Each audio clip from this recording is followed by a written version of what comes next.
Assalamualaikum warahmatullahi wabarakatuh. Saya Alfian Bagus Priadi itu NIM A220190011 dari kelas A. Menindaklanjuti untuk ujian tengah semester dari mata kuliah Perencanaan Pembelajaran dan Pengelolaan Kelas. Untuk yang nomor 1, membuat makalah yang telah ditentukan temanya. Di sini saya akan melanjutkan untuk yang nomor 2, yaitu membuat video presentasi atau penjelasan dari makalah yang telah saya buat.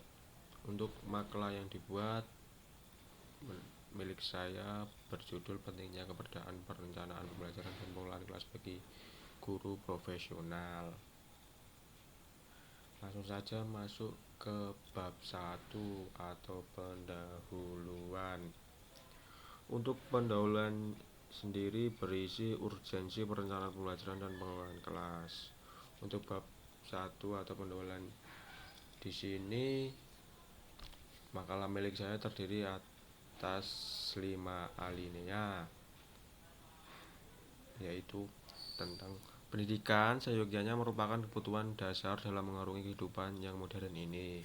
Hal itu didasarkan pada keabsolutan tuntutan zaman yang semakin menggila atau bahkan bisa dikatakan kompleks dengan nomenklatur yang beraneka ragam pembawaan dampaknya, sehingga rasionalitas aspek muatan pendidikan harus diadakan atau paling tidak dikonversi dengan kehidupan nyata sehari-hari. Pendidikan bisa diterima oleh semua kalangan, khususnya para peserta didik yang ikut menuntut ilmu di sekolah harus menggunakan tips maupun trik agar kaidah keilmuan yang ingin disampaikan oleh pendidik dapat tersampaikan secara konseptual serta memberikan kedamparkan terhadap kehidupannya di luar sekolah. Tips and trick itu bila di dunia pendidikan memiliki konteksasi penggaitan ranah kontekstual yang sangat banyak, salah satunya dengan penamaan baku rencana pembelajaran dan pengelolaan kelas. Di era saat ini, khususnya bagi calon guru PPKN atau guru profesional, perencanaan pembelajaran serta pengelolaan kelas harus dikuasai maupun diaktualisasikan dalam resonansi bila kelak telah terjun langsung di dunia pendidikan sebagai pendidik, agar absorpsi pembelajaran yang memunculkan dapat senantiasa berpegang teguh atas keberhasilan pencapaian tujuan utama diadakannya kegiatan pembelajaran ini, baik bagi pihak penyelenggara pendidikan maupun peserta didik sebagai objek utamanya. Masuk bab kedua, yaitu pembahasan. Untuk pembahasan sendiri, makalah milik saya terdiri dari 3 halaman. Untuk pembahasan ini membahas tentang konsepsi, landasan, instrumentasi, serta implikasi dari perencanaan pembelajaran dan pengelolaan kelas bagi guru atau calon guru. Bila dilihat dari aspek terminologis, rencana pembelajaran terdiri oleh 2 suku kata, yaitu rencana dan pembelajaran. Alhasil, untuk lebih detail mengetahui koleksi pengertian dari rencana pembelajaran ini harus dilakukan penjabaran satu persatu.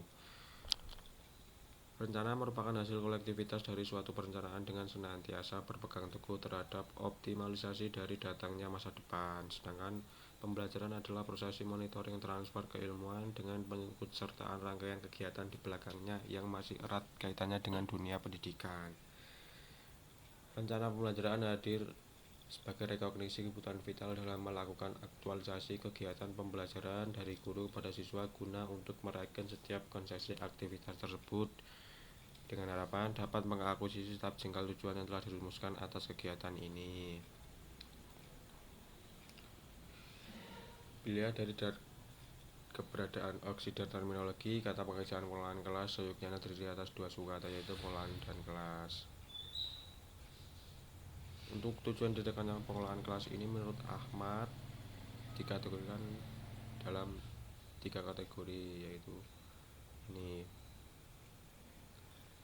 Untuk bagian terakhir di pembahasan ini terdiri dari 2 implikasi, yaitu yang pertama implikasi dalam hal perencanaan pembelajaran mendiskreditkan terhadap suatu resisten terhadap interaksi antara guru serta siswa dalam menjalankan opsionalitas kegiatan pembelajaran dengan sebaik mungkin.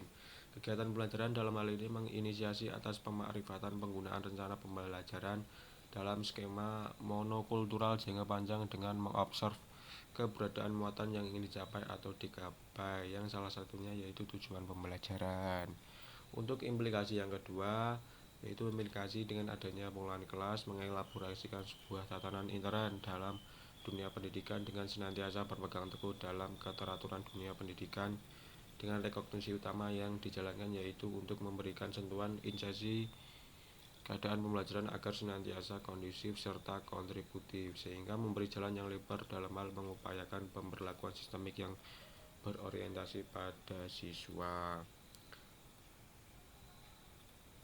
Pengelolaan kelas digunakan oleh guru sebagai sarana observasi pembelajaran serta untuk mempersiapkan navigator kegiatan pembelajaran dengan mengopsionalisasi keberadaan aspek konseptual dalam mengakuisisi manajemen keadaan kelas.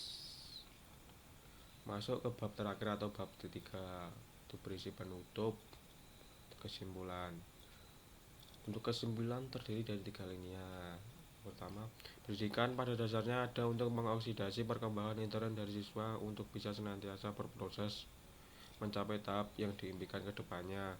Tujuan diadakannya pendidikan ini dapat dicapai dengan adanya resonansi kulturistik sistem dalam pembelajaran sehingga tahapan demi tahapan yang dijalankan untuk merealisasikannya dapat terabsorpsi dengan penuh tanggung jawab. Adapun keprosesan resonansi kulturistik dalam upaya pencapaian tujuan tersebut dapat dikaitkan dengan adanya perencanaan pembelajaran serta pengelolaan kelas. Guru harus memahami serta mengaktualisasikan perencanaan pembelajaran maupun pengelolaan kelas karena melihat rangkaian kemanfaatan yang telah ditujukan dalam hal mengakomodir pelaksanaan kegiatan pembelajaran guna mengembangkan kompetensi siswa. Selain itu, perencanaan pembelajaran serta pengelolaan kelas menjawab tantangan perkembangan zaman yang seakan-akan menyudutkan posisi guru karena kurang efektif mendidik para siswa, sehingga pada dasarnya keberadaan kedua sistem pendidikan ini sangat vital atau diperlukan dalam menunjang kinerja maupun tugas dari guru, sehingga dapat dikategorikan sebagai pekerjaan yang menjunjung tinggi profesionalitas. Untuk yang selanjutnya tentang daftar pustaka. Untuk daftar pustaka dari makalah saya terdiri dari 3 kategori.